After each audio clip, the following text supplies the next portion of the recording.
Hello students, good evening. Today in 11th class physics we are continuing with the chapter and exercise.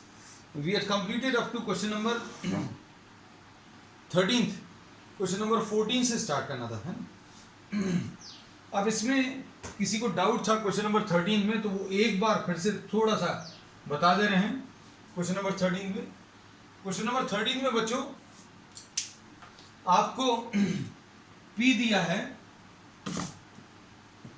a cube into B square upon root of c into D. तो इसमें percentage error निकालने का तरीका बहुत simple है। क्या? Delta p upon P लिख लो, फिर जितनी भी क्वांटिटीज इन्वॉल्व है उन सबके पावर्स लिख लो। जैसे a का पावर 3 है तो 3 delta a upon A plus 2 delta b upon B, और इस c का पावर कितना है? c का पावर 1/2 है तो 1/2 delta c upon C, and d का पावर कितना 1 है तो 1 डेल्टा d अपॉन डी। बस इतना सा करना है बच्चों, है ना। तो जो कंफ्यूजन था that confusion was due to an error which was committed while copying the question, है। तो इसलिए वो डाउट भी अभी हम क्लियर करते हैं। कुछ बच्चों का था last time we had copied c under root d, this was the doubt, है। अब हम लोग ये कह रहे हैं कि this is the correct question. a का power 3 delta a upon A, b का power 2 delta b upon B, c का power 1/2 delta c upon C. इसको फिर 100 से मल्टीप्लाई कर लो ऑन बोथ साइड्स।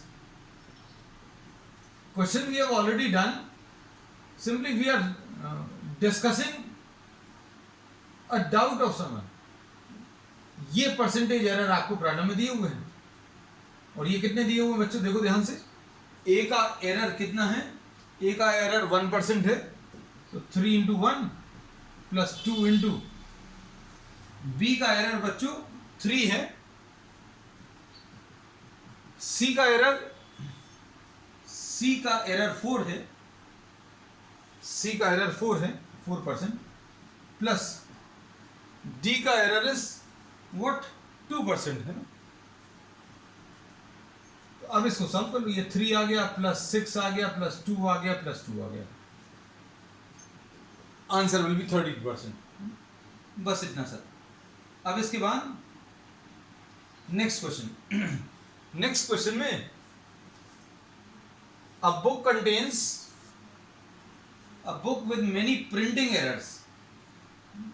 कुछ प्रिंटिंग एरर्स हैं इस वाले प्रॉब्लम में भी, अगले वाले में भी है ना। तो वो देख लेना अच्छे से। Contains 4 different formulas for displacement. Question number 14 में डिस्प्लेसमेंट y दिया है। डिस्प्लेसमेंट y के बारे में दिया है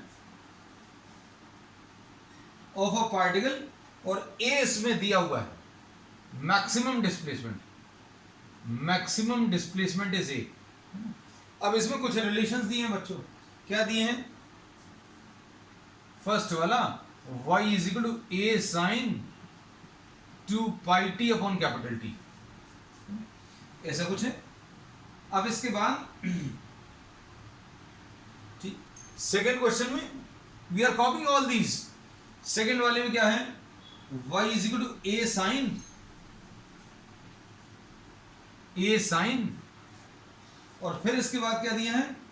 vt, v is the speed, v कुछ स्पीड है ऐसा दिया है उन्होंने। फिर थर्ड पार्ट बच्चों, थर्ड पार्ट में y is equal to a by T, y is equal to a by T sine t by a। This is what is given, है। और फोर्थ पार्ट में कुछ बड़ा सा रिलेशन दिया है। ये बड़ा सा रिलेशन क्या है? देखो इसमें we discussed about trigonometric functions के बारे में अभी हमने आपको डिटेल में पहले बताया हुआ, आज सिर्फ रिपीट भर करेंगे। y is equal to a√2 ऐसा कुछ दिया है, और साइन अंदर क्या दिया है? 2 pi T upon capital T plus cos 2 pi T upon capital T.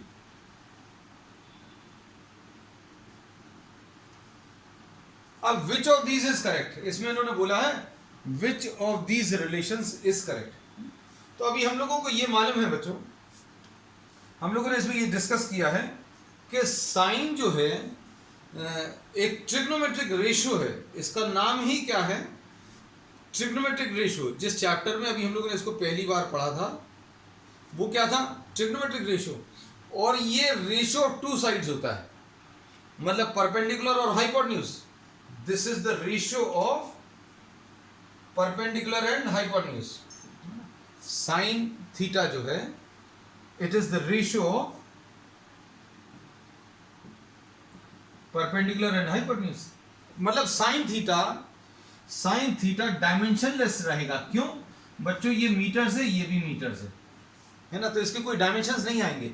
और अगर आप इसको लिखने की कोशिश करो तो आप इसको ऐसा लिख सकते हो, P is equal to H into sine theta, ऐसा लिख सकते हैं।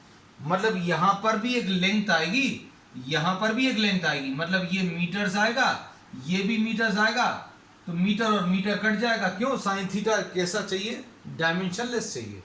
थीटा, साइन थीटा जो है वो एक रेशियो है, साइन थीटा एक रेशियो है, तो अगर आप इसको इधर ट्रांसफर करोगे तो ये रेशियो ही आएगा, है ना। अब ये हमने ऐसा क्यों बताया इसको इधर ट्रांसफर करके, क्योंकि ये उसी फॉर्म में दिया हुआ है। अगर आपको ये बात समझ नहीं आती तो इधर ट्रांसफर कर लो। तो भाई ये वाला पार्ट तो बिल्कुल परफेक्टली ओके है। क्यों, क्योंकि डिस्प्लेसमेंट है, ये मैक्सिमम डिस्प्लेसमेंट है, कोई दिक्कत नहीं। अब साइन के अंदर जो लिखा रहता है, साइन के अंदर जो लिखा रहता है उसको थीटा बोलते हैं अभी हम। थीटा भी डायमेंशनलेस होता है। क्यों डायमेंशनलेस होता है, क्योंकि थीटा अब हम लोगों ने पढ़ लिया है length of the arc divided by radius of the circle. तो ये अंदर वाली क्वांटिटी भी बिना यूनिट्स की होनी चाहिए, है ना, तो सही है। अगर बिना यूनिट्स के है तो सही है, अगर यूनिट्स कुछ आ रही हैं तो गलत है। अब देखो बच्चों ध्यान से, ये 2 पाई तो नंबर है, नंबर का कुछ नहीं करते। ये टाइम है, तो ये वाला जो है टाइम है, और ये वाला भी बच्चों क्या है, टाइम है। तो ये क्या आ गया, डायमेंशनलेस आ गया। तो मतलब ये क्वांटिटी भी सही है, क्योंकि साइन के अंदर 2 pi T upon capital T is dimensionless, इसलिए ये सही है।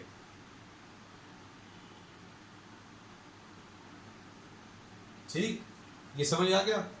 अब इसके बाद इधर आ जाओ, इसमें देखो क्या ये सही है।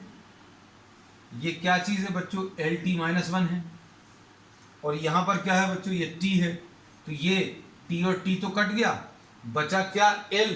तो साइन के अंदर क्या बच रहा है, L बच रहा है। मतलब ये वाला term VT is not dimensionless, इसलिए गलत है। Therefore VT is incorrect, तो ये गलती है। अब इसको देखो, y upon A is equal to sine VT, कैसा लिखा, इसमें ये वाला टर्म तो सही है। क्यों, डिस्प्लेसमेंट अपॉन मैक्सिमम डिस्प्लेसमेंट, ये सही है, लेकिन ये वाला टर्म ये गलत है। गलती क्या है वो अभी हमने आपको बता दी कि इसकी यूनिट्स कितनी आ रही हैं, इसकी यूनिट्स लेंथ की आ रही हैं। अब चलो इस पर आ जाओ। अब देखो इसमें ये वाले टर्म को देखो, तो ये क्या है बच्चों, ये टाइम है, और ये क्या है, लेंथ है। ये टाइम और लेंथ ये डायमेंशनलेस नहीं है, not dimensionless. Therefore this is not correct, ये सही नहीं है।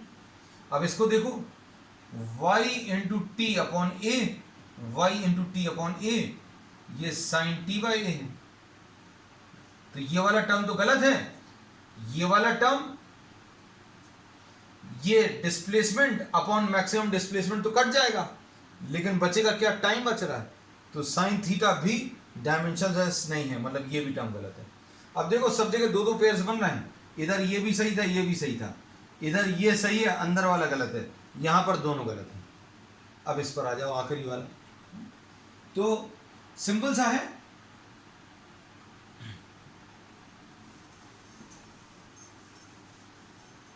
अब इसमें बोलो क्या होगा, y is equal to y upon a root 2 is equal to sine 2 pi t upon capital T।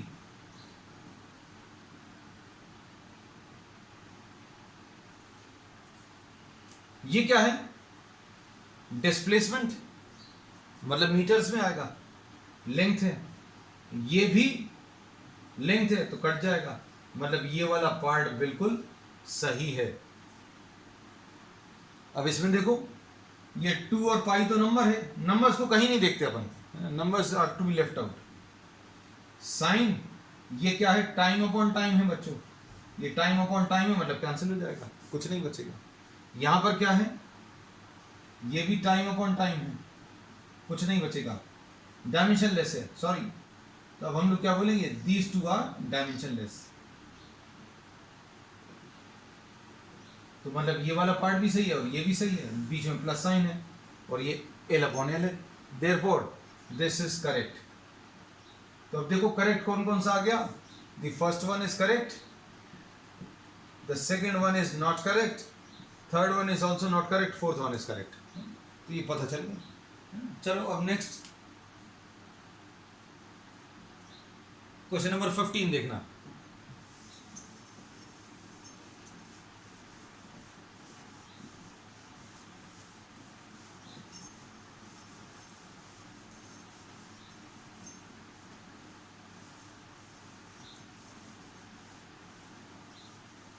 Question number 15 में a famous relation in physics relates moving mass। अब क्वेश्चंस तुम लोग अगर पढ़ोगे तो ऐसा लगेगा ये पता नहीं what else is given, what sort of matter is given in the problem। A famous relation in physics relates moving mass to the rest mass in terms of speed। This relation first arose as a consequence of special relativity due to Albert Einstein। अब इसमें actual में क्या है, इन्होंने बोला कि ये m है, ये m0 है, और इधर पर बच्चों क्या है, हमने कुछ भी क्वेश्चन नहीं पढ़ा, कुछ भी नहीं पढ़ा है ना, हमने इसको लिख दिया। आई एम नॉट रीडिंग, मतलब क्या क्या चीज क्या है, कौन सी थ्योरी ऑफ रिलेटिविटी है, क्या है।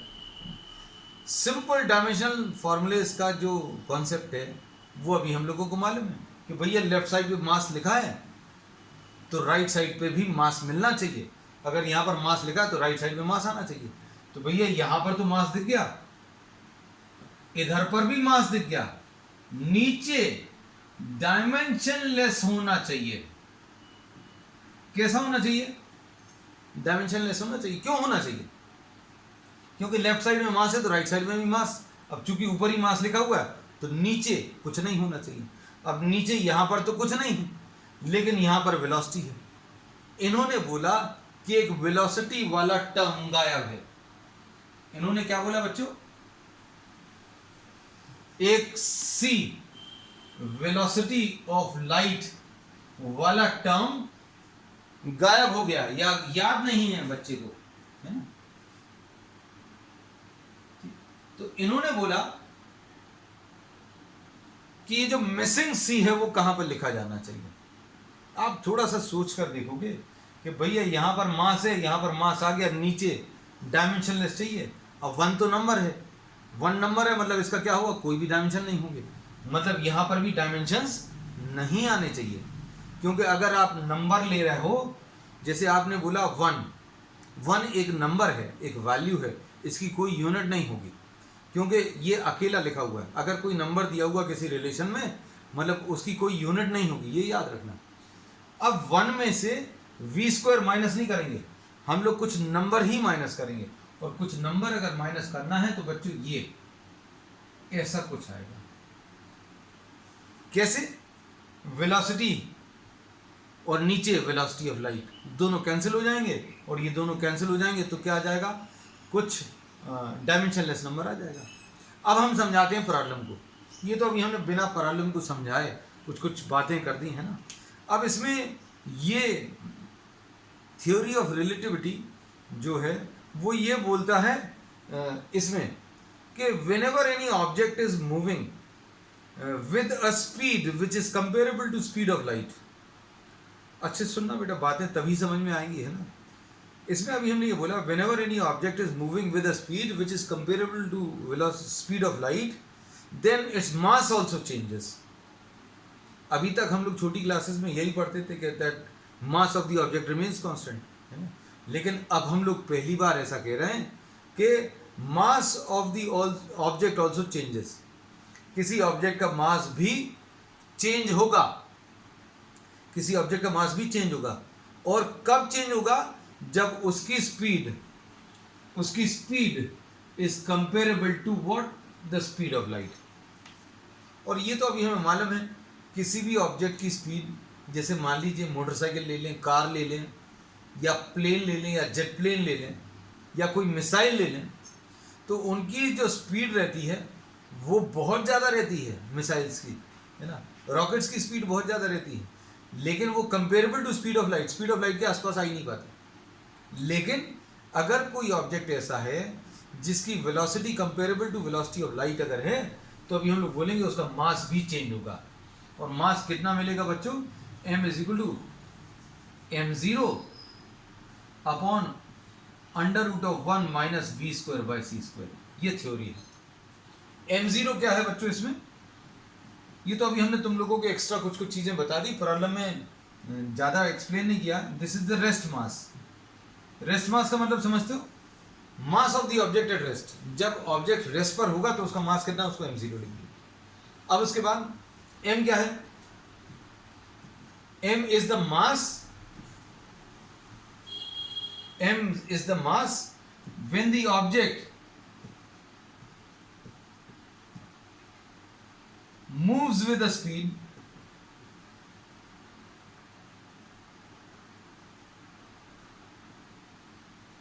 comparable to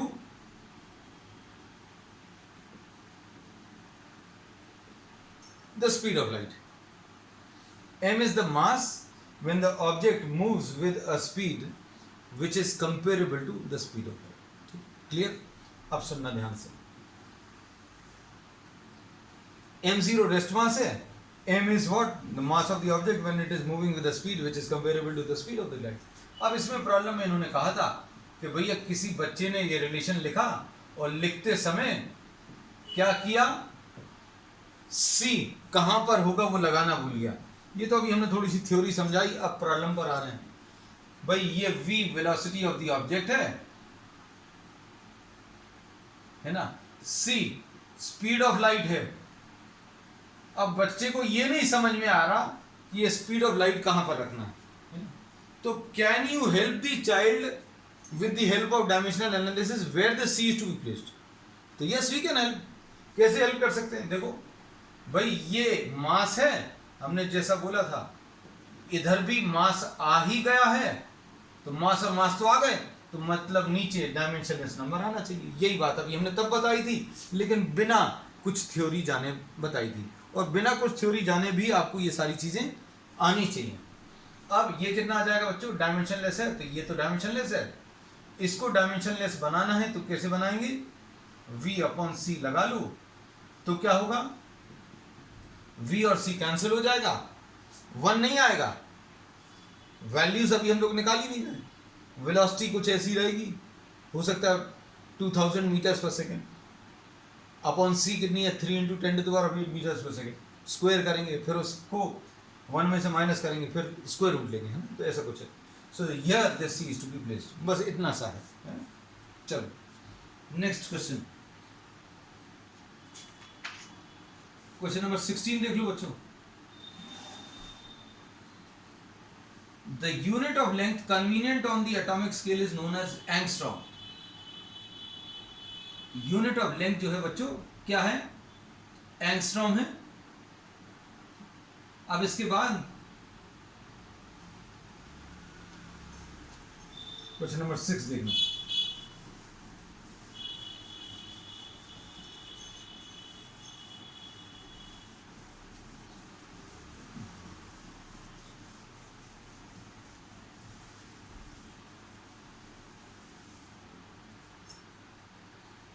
क्वेश्चन नंबर 6 में बच्चों क्या है, 16 sorry, I am sorry, question number 16,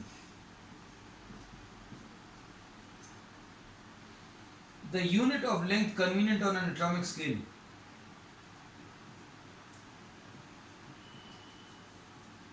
is represented by angstrom, or 1 angstrom is 10 to the power minus 10 meters. तो ये अभी अपन लोगों ने मेजरमेंट ऑफ स्मॉल डिस्टेंसेस में बताया था. The size of the hydrogen atom is 0.5.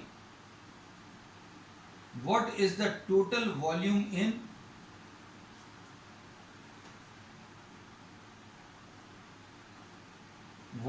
how much? 1 in meter cube. What is the total atomic volume in meter cube? अच्छा, of a mole. अच्छा, इसमें 1 मोल में कितना एटॉमिक वॉल्यूम होगा ये बताना है. तो अब हम लोग क्या बोलते हैं, इसमें प्रॉब्लम में दिया हुआ है बच्चों, ध्यान से देखना. The unit of length of convenient, the size of the hydrogen atom is about 0.5, है ना. साइज से मतलब इसमें अभी हम लोग क्या कह सकते हैं, साइज से इसका मतलब ये रहेगा शायद हमारे ख्याल से या तो radius,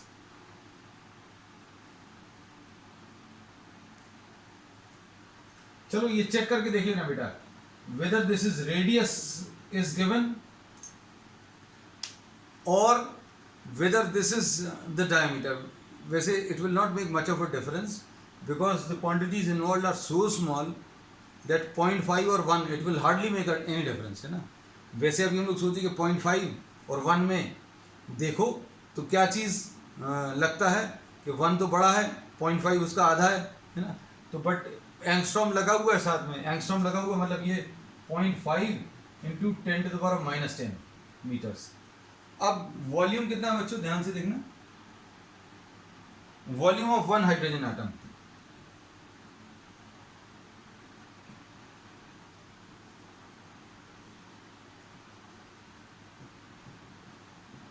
will be 4/3 pi r3.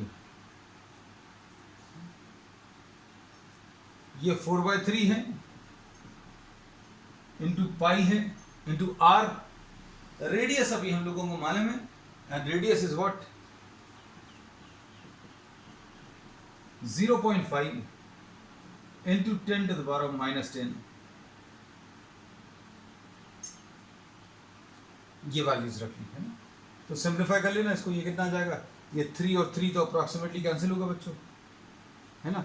अब अभी हम लोग ऐसा मान सकते हैं क्योंकि 10 के कितने छोटे पावर्स इन्वॉल्व हैं, इसलिए अभी हम लोग इसको ऐसा कुछ ले सकते हैं. ये 10 to the power -30 आएगा, है ना. तो नंबर्स इन्वॉल्व पावर जो है वो नेगेटिव में. अब ये 0.5 3 बार अगर मल्टीप्लाई करेंगे तो 0.5 एक बार इधर ले लो तो 2 आ जाएगा, 2 इंटू 0.5 करेंगे फिर से तो 1 आ जाएगा, है ना. फिर उसके बाद 0.5, है ना, ऐसा कुछ बचेगा. तो ये approximately 0.5 into 10 to the power -30 ऐसा कुछ आ जाएगा. तो ये एक्चुअल में अगर 10 के पावर्स में लिखना तो 5 इंटू 10 to the power -30 ऐसा कुछ आ जाएगा. अब ये वॉल्यूम ऑफ 1 हाइड्रोजन एटम मिल गया, है ना, क्योंकि स्फेरिकल शेप का अभी हम लोग मान रहे हैं. अब उसके बाद 1 मोल, तो 1 मोल में बच्चों किसी भी क्वांटिटी का 1 मोल, किसी भी क्वांटिटी का, किसी भी मटेरियल का 1 मोल contains 6.022 या 23 into 10 to the power 23 particles. अगर आप 1 मोल ऑफ हाइड्रोजन की बात करें तो 6.023 into 10 to the power 23 atoms होंगे, ऐसा बोल सकते हैं. अगर अभी हम लोग 1 मोल ऑफ ऑक्सीजन ले लें तो उसमें भी इतने नंबर ऑफ particles होंगे, 6.023. So 1 mole of any material contains the same number of particles and this is termed as what, the Avogadro's number, है ना. केमिस्ट्री में बच्चों इसके बारे में बहुत अच्छे से पढ़ोगे. अब इतने पार्टिकल्स हैं, एक पार्टिकल का वॉल्यूम अभी हम लोगों को मालूम है, तो आपको टोटल वॉल्यूम बताना है, तो total volume of all the hydrogen atoms, total volume of all hydrogen atoms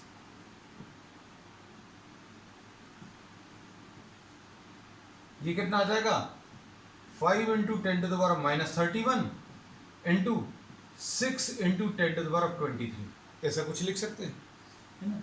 simplify कर लो इसको बच्चों, ये कितना आ जाएगा 6 5 30, अभी हम लोग लिख सकते हैं, अप्रोक्सीमेट वैल्यूज निकाल रहे हैं बेटा अभी हम, एग्जैक्ट कैलकुलेशन अगर कुछ गलत भी हो ना you just go through these, कुछ अगर ऊपर नीचे है तो अभी आप कैलकुलेशंस ठीक कर लेना, इंटू 10⁻⁻31 प्लस 23, है ना, तो ये आ जाएगा 30 इंटू 10⁻⁻ कितना -8, ये आ जाएगा 3 इंटू 10⁻⁻ कितना -7, this many metre cubes, this will be the volume, the total volume of all the hydrogen atoms which are present. अब इसके बाद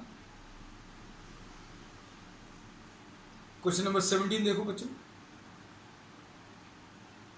क्वेश्चन नंबर 17 में क्या दिया है, 1 ग्राम मोल ऑफ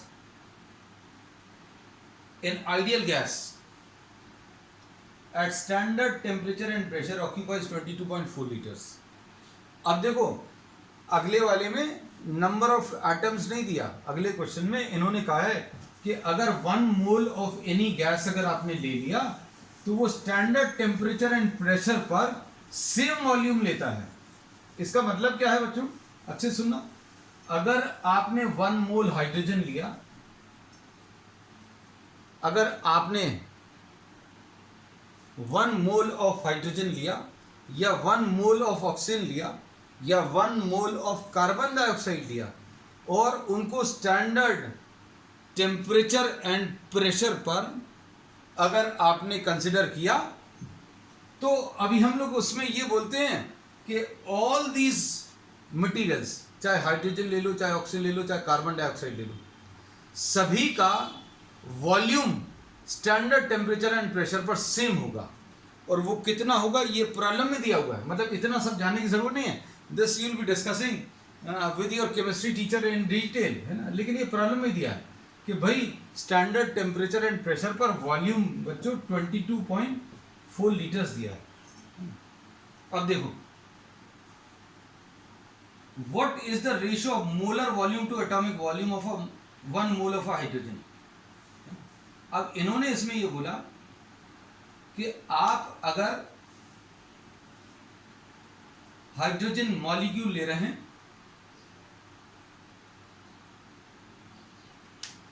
अगर आप, तो इन्होंने बोला कि what is the ratio of molar volume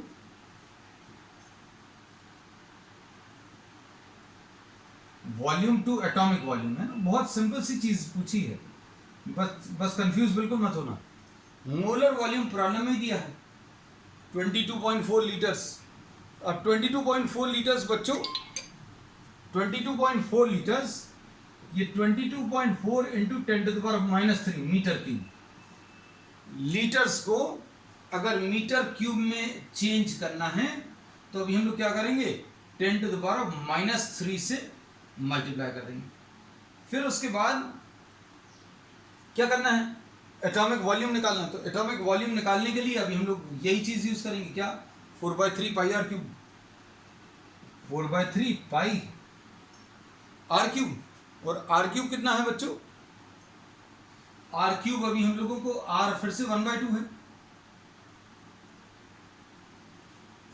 r की वैल्यू पिछले प्रॉब्लम में भी अभी हम लोगों ने लिया था 1/2 इंटू 10⁻⁻10 का होल क्यूब। अब आप इसको सिंप्लीफाई कर लीजिएगा और ये सॉल्व करने पर अप्रोक्सीमेटली सॉल्व करने पर ये 7 इंटू 10⁻³ या अप्रोक्सीमेटली 10⁻⁴ कह सकते हैं। I am not going into the calculations because calculations will take lot of time, है ना। तो अभी इन्होंने बोला कि पूरे 1 मोल का वॉल्यूम ले लें और एक एटम का वॉल्यूम ले लें, volume of one hydrogen molecule, ये इन दोनों का रेशियो जो है 10⁴ आ रहा है। अब इसके बाद इन्होंने क्या पूछा, व्हाट इज द रेशियो, ठीक बच्चों, वॉल्यूम ऑफ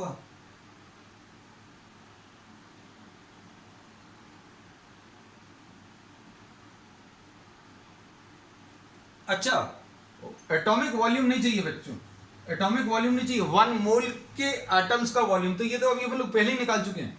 एक एटम का वॉल्यूम तो आ गया है, एक एटम का वॉल्यूम तो आ गया, लेकिन 1 मोल प्रेजेंट है, तो उसमें कितने नंबर ऑफ पार्टिकल्स हैं ये अभी हम अलग लिख देना है। कुछ कंफ्यूजन बिल्कुल मत रखना, क्योंकि हमारी वजह से कुछ गलत नहीं हो जाए। Atomic volume will be volume of 1 atom into the number of atoms which are present, या number of molecules दिया हुआ है। तो ये कितना दिया है बच्चों, ध्यान से देखना, ये नंबर कितना है 6.023 into 10⁻23 और volume of 1 4/3 pi r cube 1/2 into 10⁻ कितना -10। अब ठीक हो गया, this is volume of 1 particle, और ये कितने नंबर ऑफ पार्टिकल्स प्रेजेंट है इन 1 मोल, दोनों का रेशियो, मोलर वॉल्यूम, दोनों में डिफरेंस समझना बच्चों। इसमें इन्होंने कहा है कि अगर आपने 1 मोल ऑफ हाइड्रोजन ले लिया, या 1 मोल ऑफ ऑक्सीजन ले लिया, या 1 मोल ऑफ कार्बन डाइऑक्साइड, कुछ standard temperature and pressure STP कहलाता है, उस पर अगर आप लोगे तो इनका वॉल्यूम सेम होगा। वॉल्यूम कितना होगा 22.4 लीटर्स, 22.4 लीटर्स, यानी 22.4 into 10⁻³ मीटर क्यूब, इतना वॉल्यूम होगा। फिर इस वॉल्यूम को कंपेयर करना है to the volume of the atoms. तो वॉल्यूम ऑफ द एटम्स अभी हम लोगों ने बताया है आपको, इसको किससे, एक एटम का volume into number of atoms कितने होंगे उससे मल्टीप्लाई कर लो। तो ये सॉल्व करने पर बच्चों अप्रॉक्सीमेटली 10⁻⁴ आया। तो अभी हम लोग ये कहते हैं ये इतना ज़्यादा इसलिए है, molar volume upon atomic volume इसलिए इतना ज़्यादा है क्योंकि there is a lot of empty space between the molecules. तो अगर आप पूरी गैस का वॉल्यूम ले लें और हर एक मॉलिक्यूल की वॉल्यूम को अगर आप ऐड करें, तो अभी हम लोग बोलेंगे ये रेशो दोनों का 10⁻⁴ आ रहा है। ये इतना ज़्यादा इसलिए है because the gas is having lot of empty space in between them. So this finishes the 17th question, and we will continue with the remaining part of the questions or remaining part of the exercise on the next one. That's all for today.